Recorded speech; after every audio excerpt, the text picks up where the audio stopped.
There were some busy men and tense faces yesterday at the bivouac on the eve of the long-awaited marathon stage.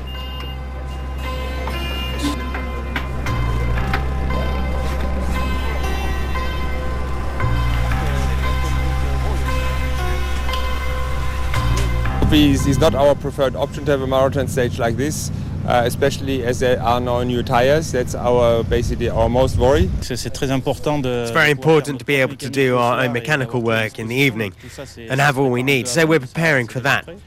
That's ready. In terms of road books, I have more work because we'll be gone for 2 days without being able to connect on the internet and work on our maps. A lot of choices had to be made in terms of who carries what in terms of spare parts.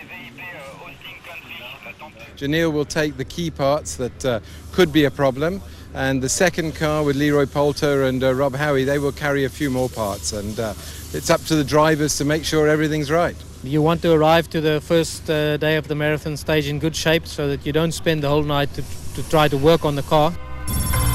A stage exclusively for cars, 321 Ks of special, and the third country visited by this Dakar, Bolivia. Bienvenido in Bolivia. After the bikes last year, this time the cruising cars were welcomed in fine style.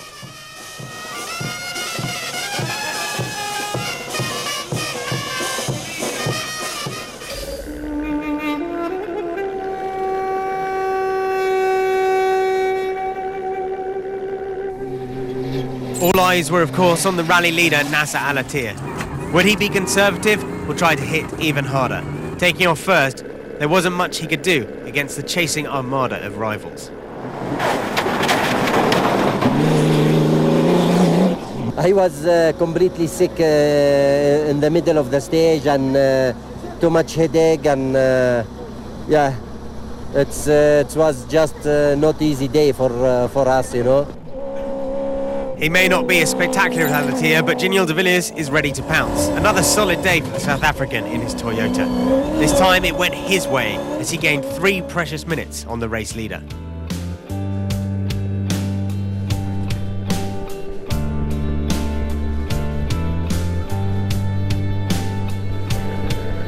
Again, Stefan Peter Hansel took off to a storming start. And again, he lost time in the final part. The best of the last 2 Peugeot boys lost an extra 10 minutes on the day's winner. Frenchman Christian Lavielle is enjoying a solid first part to his Dakar in his Toyota Hilux. The former biker is currently 7th overall, though he lost some time in the altitude of Bolivia. There were quite a few navigational issues for Robbie Gordon today.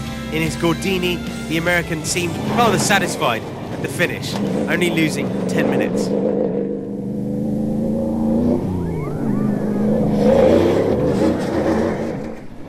Another great stage for Nani Roma. He made the best of his Dakar science and experience. The Catalan finished 5th, but wasn't very happy with his teammate Al-Attiyah's attitude. The class of Nasser Al-Attiyah, he spent all his day losing himself. He lost himself several times. With 100 metres to go, he zoomed past Giniel de Villiers, just like a madman. Really classy. It's the most unsportsmanlike attitude that I've ever seen.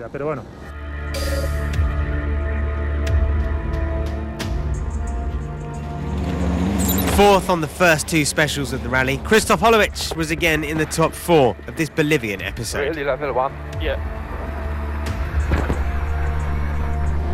The Polish driver is also 4th overall, not that far from a podium spot.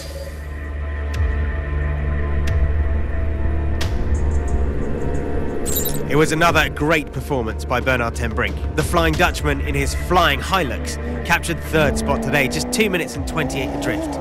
He's 5th overall, his best ever position on a Dakar. There's no stopping Yazid Al-Raji. The Saudi carries on, going full blast. He captured 2nd spot today, 3rd overall. He even gained time on de Villiers. Headache first, number 1, because 2 days ago, last 2 days I don't sleep only 5 hours. A lot of headache with helmet. And also I want pee in the middle of the stage. I can't drink water, and I want to drink water, and I scared about pee. There's a lot of confusion. Once again, Orlando Terranova took advantage of his late starting position. The Argentine and his Mini went on to clinch his third stage success. That's his fifth special victory on a Dakar.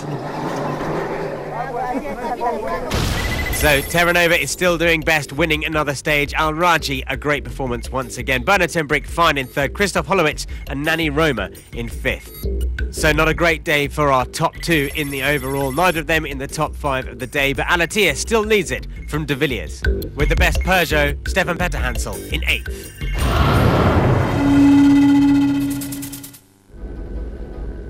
Last night, we left Ales Lopres struggling with his man stuck fast in the Pacific dunes outside Iquique. Though he made it, he would lose over an hour on the Kamaz he's been chasing and drops to sixth in the standings. It wasn't all good for Kamaz either, with Karganov's truck worse for wear after a challenging stage. He made the end in good time, but that sort of damage was not encouraging ahead of a marathon stage.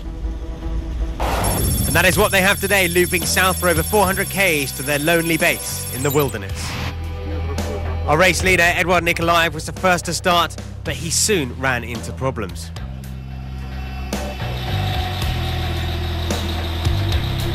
He started to lose time, but right now he's stuck at kilometre 161.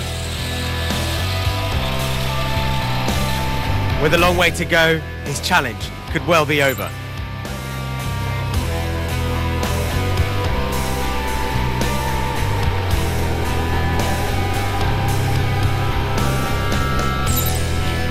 With his truck repaired, Karganov started to rip the terrain. The times were close all day, and early on he was not up with the best, but he rallied in the dunes and latter stages to take third, just under 6 minutes down.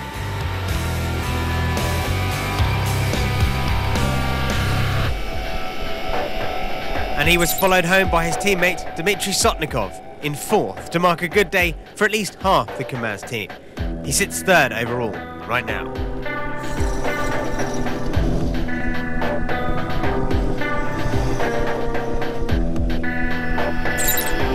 Siarhe Vjazovic is competing in his third Dakar, and the 35-year-old truck driver had a good beginning of the rally. And he was in fifth position after stage 6. But today he lost 51 minutes as he battered his way along the coastal route. Mardi Eve was the third Kamaz home, second in 2013. He's one of the fastest in the truck class, but though he didn't win today, the problems for Nikolaev mean that he's taken the overall lead by 22 minutes from Karganov. Ardovikas started so well, leading the special early on, but he faded in the second half in his Tatra, and he is another that is still to finish. De Roy bounced back today to take second, but with the gap to the top now at over 7 hours, he surely has no chance of getting the overall win. It's all about individual stages for Gerard De Roy.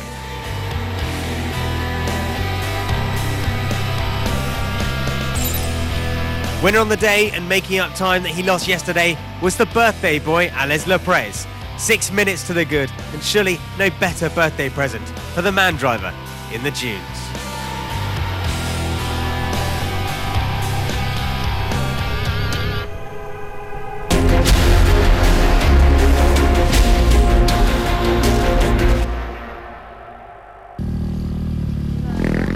How are you? Good. Hello. Stop. Okay. Yes. Bye-bye. Bye.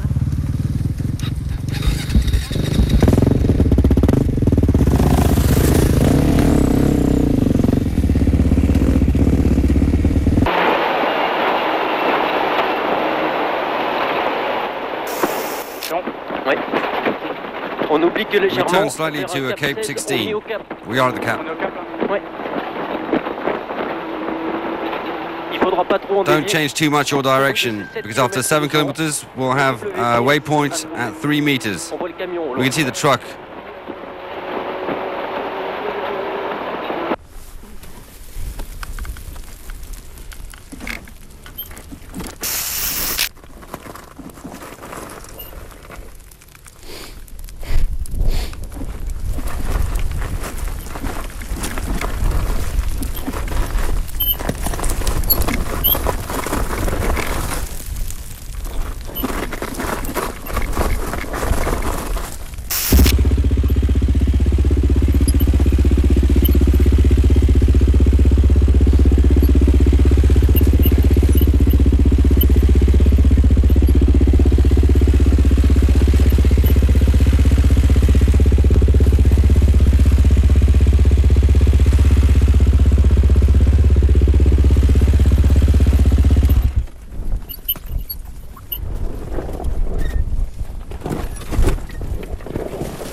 as the cars begin their return from the marvel that is a uni.